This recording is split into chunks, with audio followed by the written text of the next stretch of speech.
The reason you're still not rich has absolutely nothing to do with money. I know that sounds impossible. You've been told it's about finding the right investment, the perfect business model, or cracking some secret code. But here's the brutal truth that will either transform your life or make you click away. You're broke because you're obsessed with getting rich. Think about it. Every guru out there is selling you the same lie. Focus harder on the money, chase more leads, find better opportunities. Meanwhile, the actual wealthy, they're doing something completely different, something that looks counterintuitive, almost backwards. While you're sprinting toward the finish line, they're building the track. While you're hunting for customers, they're creating something customers can't stop talking about. While you're trying to get rich quick, they're getting better slowly. Remember this, you don't get rich by chasing money. You get rich by becoming someone money chases, and that difference, that's everything. Let me paint you a picture that might feel uncomfortably familiar. You wake up every morning thinking about revenue, how to get more customers, how to close more deals, how to scale faster. Your entire emotional state depends on whether this month's numbers are higher than last month's. You're trapped in what I call the revenue hamster wheel, running faster and faster, but never actually getting anywhere meaningful. And the worst part? You think the solution is to run even faster. This obsession with immediate financial results isn't just ineffective, it's actively sabotaging your path to real wealth. You're so focused on the scoreboard that you've forgotten how to play the game that actually wins. Here's what nobody tells you. Every month you have to start from zero again. Every month you're back to hunting for leads, chasing prospects, trying to convince people to buy. It's exhausting because it's unsustainable. But there's another way, a way that feels slower in the beginning but becomes unstoppable once you understand it. A way that transforms you from someone who chases money into someone money chases. This isn't about business tactics. This is about becoming the type of person who naturally magnetizes wealth. Marcus Aurelius, the philosopher-emperor who had access to unlimited wealth and power, wrote, "Focus on the process, not the fruits of activity. Do your work with full attention. Surrender the results to the gods." This wasn't just ancient wisdom. This was practical success philosophy from someone who understood that true power comes from mastering the inputs, not obsessing over the outputs. Here's the philosophical shift that changes everything. Wealth is not a destination you arrive at. Wealth is a byproduct of who you become. Think about water. Water doesn't struggle to flow downhill. It doesn't force itself through obstacles. It simply follows its nature and gravity does the rest. The same principle applies to money. It flows naturally toward value, toward excellence, toward those who have mastered their craft. But we've been conditioned to think like salmon swimming upstream, fighting against the current of natural abundance. We think we need to force success, manipulate outcomes, hack our way to wealth. The ancient Stoics understood something modern entrepreneurs have forgotten. The only thing you truly control is your character and your effort. Everything else, market conditions, customer behavior, economic cycles, exists outside your direct influence. When you shift your entire focus from getting rich to getting better, something magical happens. You stop being desperate. You stop making decisions from scarcity. You start building something so valuable that money becomes the inevitable result, not the desperate goal. This is why the poor chase money while the rich attract it. Picture this. You're trying to fill a bucket with water, but the bucket has holes in it. The traditional approach? Get a bigger hose, pour faster, work harder. But the bucket still empties. Most entrepreneurs are trying to fill a broken bucket. They're obsessed with pouring more water, more leads, more customers, more sales, while completely ignoring the holes that make all their effort pointless. Here's the uncomfortable reality. If you have to constantly hunt for new customers, your product isn't good enough. Period. I learned this lesson painfully in my early business days. I was addicted to the revenue high. Every new sale felt like validation. Every marketing win felt like progress. But I was building a house of cards. The moment I stopped actively selling, the business stopped growing. The breakthrough came when I shifted my obsession from "how do I get more customers?" to "why aren't my customers staying and referring others?" This question changes everything because it forces you to look inward instead of outward. Think about Apple. When was the last time you saw them desperately chasing customers? They don't need to because they've solved the bucket problem. Their customers become their sales force. Every iPhone user is a walking advertisement because the product delivers beyond expectations. The philosophical principle here is profound. When you focus on excellence, abundance follows naturally. When you focus on abundance, you often achieve neither excellence nor abundance. Here's your first transformation. Stop asking, "How do I get more?" Start asking, "Why aren't they staying?" Your homework from this section: identify the holes in your bucket. What percentage of your customers refer others?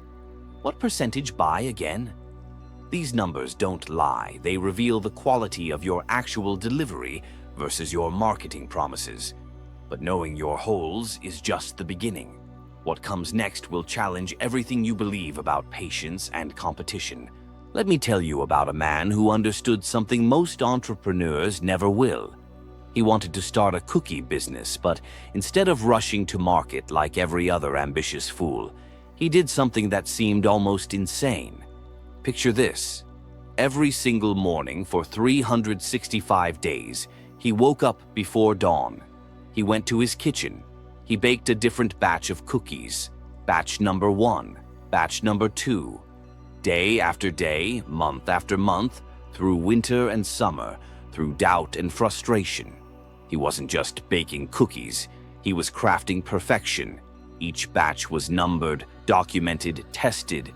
He gave them to neighbors, friends, strangers. He listened to every piece of feedback like his life depended on it. While his potential competitors were already in business, struggling with mediocre products, he was in his kitchen, obsessing over 1 degree of temperature, 1 minute of baking time, 1 grain of salt. Day 365 arrived. He had the recipe. But more importantly, he had something his competitors could never buy. A year of focused mastery and a neighborhood full of people who had watched his journey. When he finally opened his store, customers were already waiting. Not because of advertising, not because of marketing gimmicks, but because excellence has its own magnetic pull. This story embodies the philosophical principle that separates the wealthy from the struggling. Patience is the ultimate competitive advantage in an impatient world. Seneca wrote, "Nothing is a better proof of a well-ordered mind than a man's ability to stop just where he is and pass some time in his own company." The Cookie Master had this well-ordered mind. He could resist the siren call of immediate gratification for the promise of long-term excellence. Here's what most people miss. While you're obsessing over this month's revenue, your future competition is obsessing over next year's quality. The Japanese have a concept called shokunin, the craftsman's spirit. It's the relentless pursuit of perfection in your work, not for external rewards, but because excellence is its own reward. When you develop shokunin spirit, money becomes a natural byproduct of your obsession with mastery. This leads us to a mathematical reality that will blow your mind. Dan Kennedy said, "He who can spend the most to acquire a customer wins." But here's my upgrade. He who makes his customers the most valuable doesn't just win, he dominates. This isn't just a business strategy, it's a life philosophy. When you focus on creating genuine value for people, you're playing an entirely different game than everyone else. Most businesses are playing checkers while thinking it's chess. They make one transaction and move on to hunt for the next customer. It's exhausting, unsustainable, and frankly, disrespectful to the people who trusted them with their money. The wealth builders. They're playing chess. Every customer isn't just a transaction, they're a relationship. Every sale isn't just revenue, it's the beginning of a long-term partnership. Here's the mathematical reality that changes everything. If your average customer is worth $1,000 over their lifetime, and your competitor's average customer is worth $200, you can spend 5 times more to acquire that customer and still be more profitable. This means you can outbid them on every advertising platform, hire better talent, create better products, and systematically dominate the market. But here's the philosophical depth that most people miss. High lifetime value isn't a business metric, it's a character measurement. It measures your ability to keep promises, deliver consistently, and genuinely care about outcomes beyond your own profit. The Stoics believed that virtue is its own reward, but they also understood that virtue tends to be rewarded by the universe. When you genuinely focus on serving others exceptionally well, abundance flows back to you naturally. I've watched businesses transform overnight when they shifted from how do we extract maximum value from each customer to how do we deliver maximum value to each customer. The first question leads to short-term thinking and eventual failure. The second leads to customer loyalty that becomes your greatest asset. Your customers should be your biggest fans, not just your revenue source. When you achieve this, you've cracked the code that most entrepreneurs never understand. But there's one more piece to this puzzle, the one that determines whether your wealth compounds or crumbles. Every brand starts with a promise. That's how you enter the marketplace, by claiming you can solve a problem better than anyone else. But here's where most entrepreneurs fail catastrophically. They spend all their energy making promises and almost no energy keeping them. This creates what I call the brand death spiral. You make a promise to get the sale, deliver something mediocre, then have to make an even bigger promise for the next sale to overcome the reputation damage from the previous one. It's business quicksand. The philosophical principle here is profound.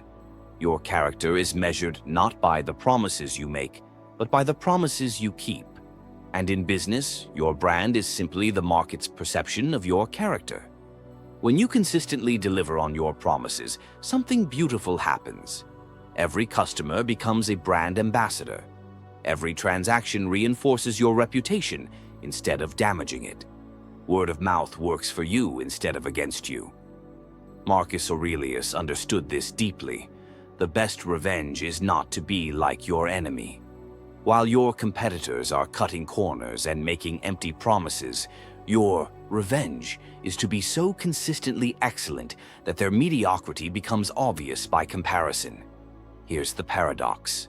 The more you focus on keeping promises rather than making them, the easier it becomes to make bigger promises.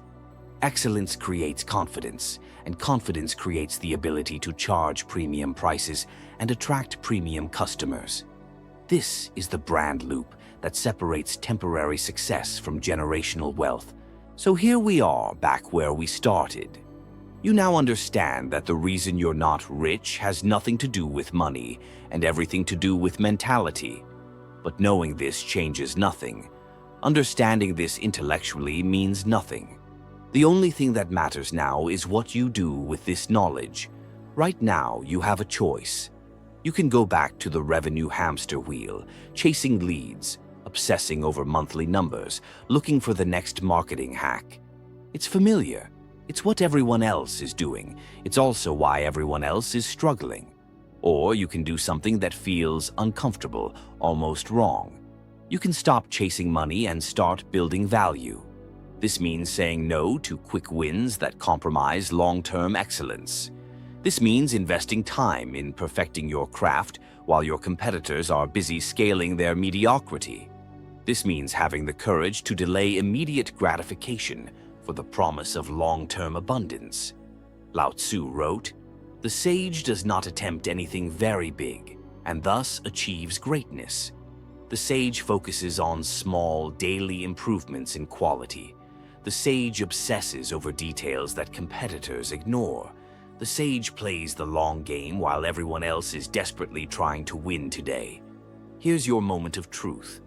Are you willing to become someone money chases, or will you remain someone who chases money? Because here's what I know about you just from the fact that you're still here. You're not satisfied with mediocrity. You're not content with struggle. You have something inside you that knows you're capable of more. The wealthy don't work harder than you. They don't want success more than you. They simply understand that wealth is attracted, not pursued.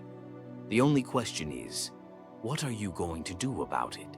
If this shifted something inside you, if you felt that uncomfortable recognition that you've been playing the wrong game, I want to hear about it. Drop a comment and tell me, which part of this hit you the hardest? And if you're ready to stop chasing money and start building the mindset that attracts it naturally, subscribe for more insights that will challenge everything you think you know about wealth. Because here's what I promise you. Every video on this channel will leave you different than when you started. That's not just content, that's transformation. Hit that like button if you're ready to become someone money chases. Your future self will thank you.